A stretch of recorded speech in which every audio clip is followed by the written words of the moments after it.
आवश्यक है।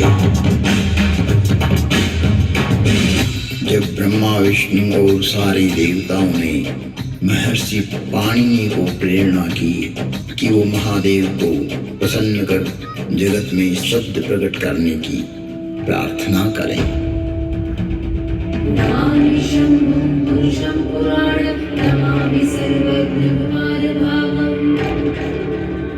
महर्षि पाणिनि की निष्प्रिय एवं जगत कल्याण की भावना से की गई तपस्या ने भगवान शिव की समाधि में विघ्न डाला। महादेव की समाधि असमय भंग हो गई। महादेव की जागते ही उनका रौद्र रूप प्रकट हुआ और उन्होंने अपना नाद शस्त्र डमरू उठाया और भयंकर तांडव करने लगे।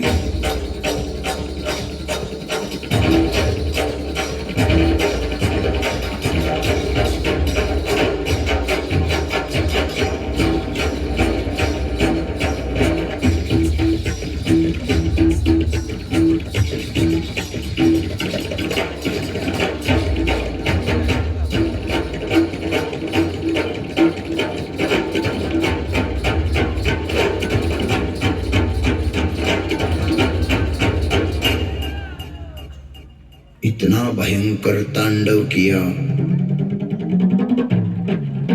कि पृथ्वी हिलने लगी, आकाश में बिजलियां कौंधने लगी। पृथ्वी को हिलते देख ब्रह्मा ने सोचा कहीं प्रलय की वेला तो नहीं आ गई। चारों तरफ समुद्र में उफान आ रहा था। हवाएं चक्रवात का रूप लेकर आकाश की ओर बढ़ रही थी। पूरी पृथ्वी अपनी दूरी पर ऐसे डोलने लगी मानो पृथ्वी समुद्र पर तैर रही हो।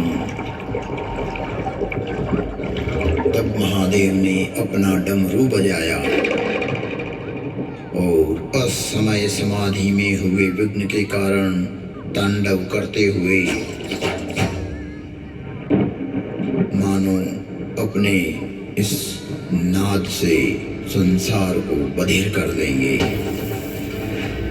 इस सृष्टि को समाप्त कर देंगे और उसकी तीव्रता को प्रकट करते हुए प्रचंड एवं भीषण घनघोर ध्वनियां पैदा करते हुए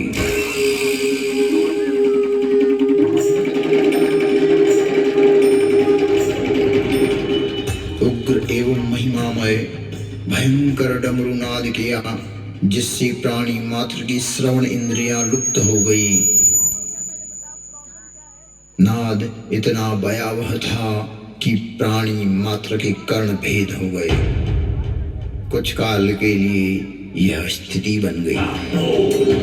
महादेव तांडव करते हुए अपने उग्र नाद वाद्य से कुछ ऐसी शाब्दिक रचना की जो आज इस भूमंडल पर शब्द और श्रवण का कारण है, जिसे महर्षि पाणिनि ने अवरुद्ध हुई अपनी श्रवण इंद्रियां पुनः जागृत होने पर शब्दों में पिरोया। जगत कल्याण के लिए महादेव की प्रेरणा से नाद वाद्य से निकली हुई ध्वनियां जो आज इस संसार में व्याप्त है। इस भूमंडल पर कोई भी व्यक्ति किसी भी भाषा में अपनी अभिव्यक्ति करता हो, उसका उद्गम स्रोत महादेव का डमरू ही है। और वो डमरू इस प्रकार बोला, ऐं ऋ ऋ ऐं ऐऔच भयवरट लण यमगणनम जभय गणदश जब गणदश खप चटत चटतव कपय शशशर हल।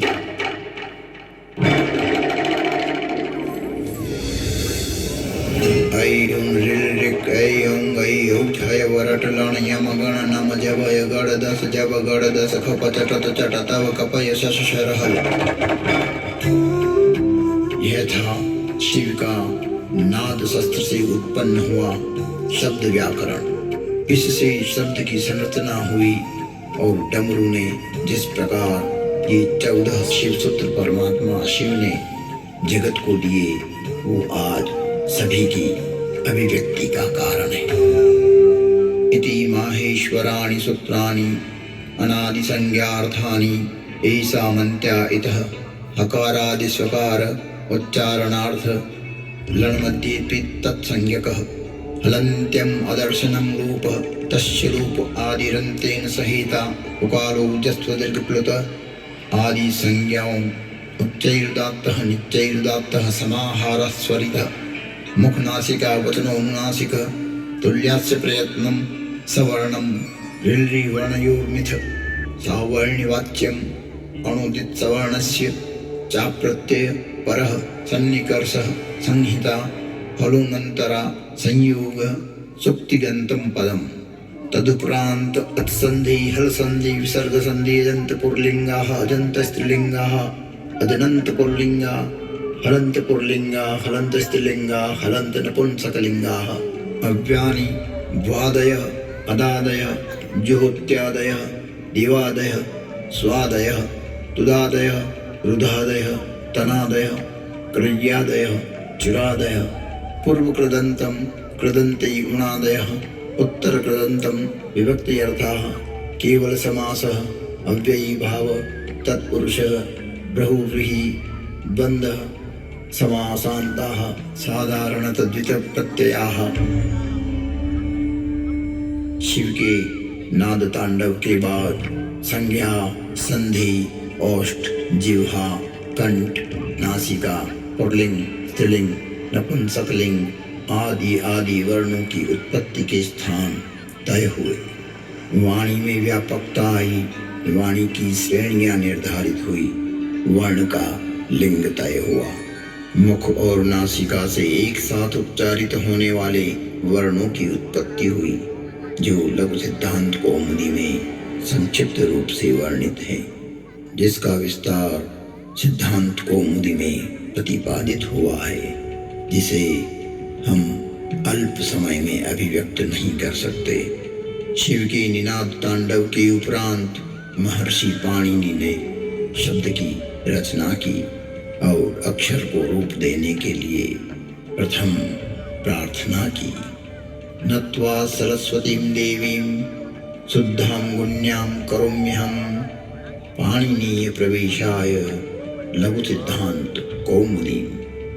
महर्षि पाणिनि ने विनय कर लघु सिद्धांत कौमुदी की रचना की, जो आज इस जगत में सर्व भाषाओं का मूल है, जो कि सनातन है, शाश्वत है। नृत्यावसाने नटराजराजः ननाद ढक्वां नव पंचवारम् उद्वर्तु कामादि सनकादि सिद्धैः एतद्विमर्शैः शिवसूत्रजालम्। तुम त्रिभुवन गुरुवेद बखाना आन जीव पावर का जाना विश्वनाथ ममनाथ पुरारी त्रिभुवन महिमा विदित तुम्हारी।